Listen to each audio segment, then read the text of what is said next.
So this is the power supply box. When the first person to come in, right, they have to switch it on. So green is off. So you need to push the black lever up as well as the orange. So it turns red, right? So this means that the power is on for all the machines in the room. That's it. So at the end of the day, you will need to pull it down as well to switch it off. We need to use a compressor to operate a lot of the machines that are used here. So first thing, we need to turn on the power switch,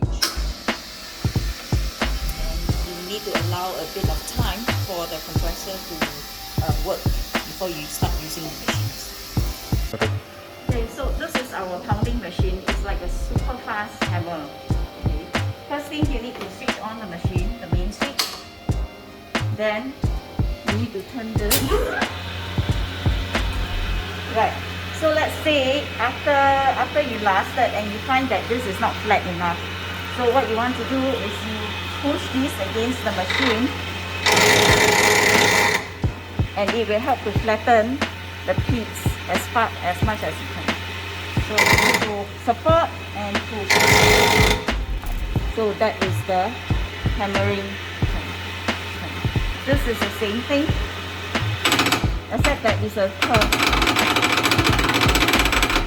right? And same for this as well.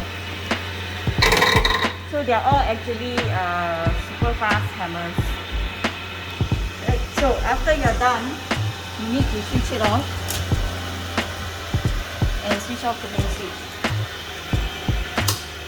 So make sure that there's no one standing around when you're actually using this machine.